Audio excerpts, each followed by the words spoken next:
Elle est d'enfer, votre truc. Elle est d'enfer, cette C'est vrai. Oh, elle est géniale. En plein centre de ce quartier d'affaires de Levallois-Perret, une drôle d'estafette rose bonbon, tout droit sortie des années 50. À leur pause déjeuner, les femmes s'empressent d'entrer à l'intérieur. Je travaille juste à côté, donc franchement, c'est super intéressant. Je vous ferai même de la pub. Eh ben alors, je vous donnerai une carte. Ah, mais il n'y a pas de souci, franchement, une j'adore. carte Se faire belle entre midi et 2, mais c'est génial. Cet espace qu'elle trouve génial, c'est en fait un institut de beauté itinérant. Après avoir quitté son poste dans la communication, Estelle a lancé ce concept original et c'est un succès. Avec son esthéticienne, chaque jour, elle refond une beauté à près d'une 60aine de femmes. On est la solution pour toutes ces femmes qui travaillent dans des bureaux et qui n'ont absolument pas le temps de se faire jolies. Bonjour. Bonjour. Bienvenue. Merci. C'est le camion Barbie. C'est un peu ça. Pour un maquillage, comptez 5 €, une pose de vernis 7 € et enfin 15 € pour se faire coiffer. Entre deux rendez-vous, c'est le bonheur, quoi. À réitérer, je pense que je vais devenir une cliente assidue. On connaissait déjà les food trucks, ces camions-restaurants qui se déplacent à la rencontre des clients. Aujourd'hui, la toute dernière tendance, ce sont les beauty et fashion trucks. Des camions boutiques qui riment avec style et élégance. Depuis quelques mois, ce concept tout droit venu de Californie cartonne en France. Une petite dizaine de femmes dingues de mode se sont lancées dans l'aventure. Cela revient bien moins cher que d'investir dans un local et pour les clients, c'est la garantie de trouver des soins et des vêtements originaux en bas de chez eux. Il n'y a pas de direction assistée. Donc, c'est le moment où je suis debout sur les pédales avec le type qui attend. Ça me stresse. Cette camionneuse d'un nouveau genre, c'est Elisa. Elle est la première à avoir ouvert un fashion truck en France. Depuis 7 mois, cette ancienne technicienne de télévision fait voyager ses vêtements à bord de son camping-car vintage. Je pense qu'il y a un truc un peu de gosse où je conduis le camion, quoi. Pas mal. Je suis fière de moi. Un rêve de gosse qui a un prix. Il y a un an, Elisa a acheté cette camionnette 2 300 €. Il lui a ensuite fallu 6 mois et l'aide d'un architecte pour aménager l'intérieur de son véhicule.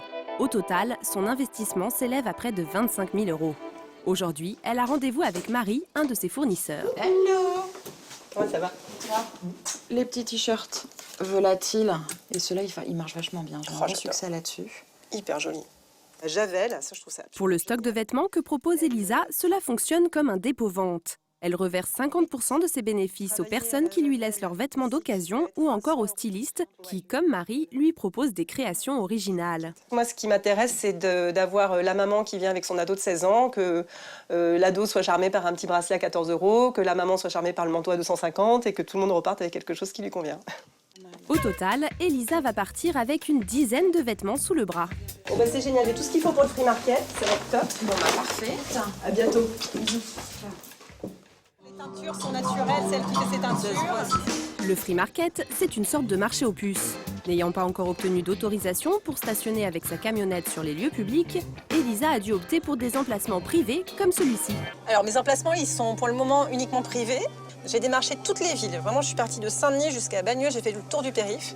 Je n'ai eu que des retours négatifs. Ils sont hyper frileux parce qu'ils ont peur que ce soit la porte ouverte à toutes les fenêtres, de vendeurs à la sauvette, de se prendre les commerçants sur le dos.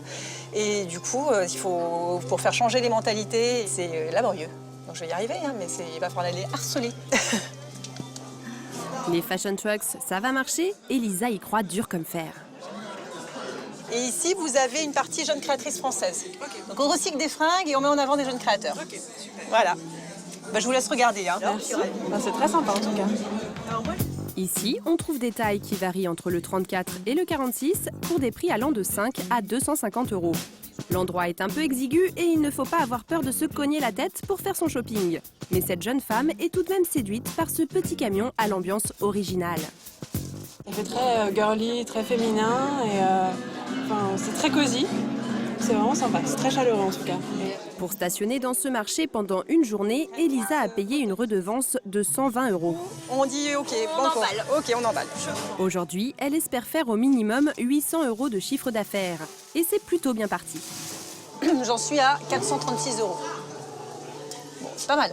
Mais je suis loin des 800, il est 16h30. C'est pas impossible.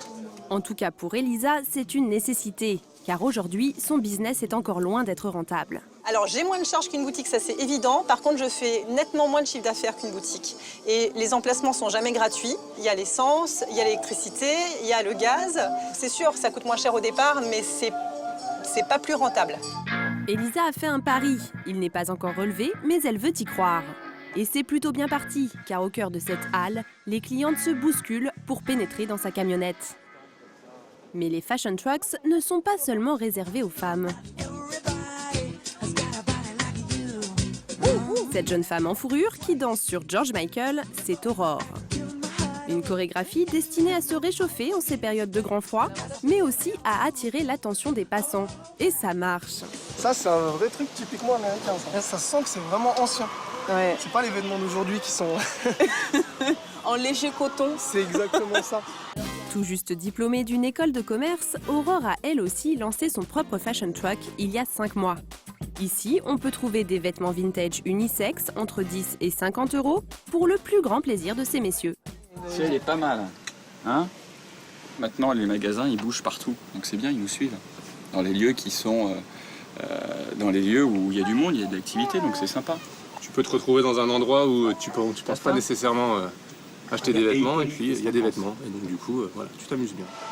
Bonjour alors. Bonjour. Comment ça va? Cet homme n'est pas un nouveau client. C'est le propriétaire du bar-restaurant qui a autorisé Aurore à stationner sa camionnette sur sa terrasse. À petite échelle, voilà, on fait quelque chose à l'opposé de cette logique des gros concept stores ou des centres commerciaux qui sont dans l'exhaustivité. Non, là, on trouve pas tout, mais justement, on peut trouver des choses un peu singulières, un peu pratiques ou un peu amusantes.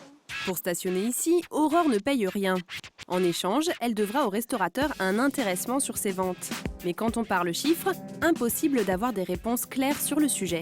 Je paye quelque chose en fait au restaurant. Là en l'occurrence c'est un pourcentage des ventes. Mais je n'ai rien à payer à la municipalité puisque l'endroit est privé. Car comme Elisa, Aurore s'est elle aussi confrontée à un refus de stationner sur la voie publique. C'est un concept qui n'est pas du tout connu en France. Quand j'ai travaillé sur le projet pendant 1 an, j'ai envoyé des demandes aux mairies. Et les réponses que j'ai eues ont été tout le temps négatives.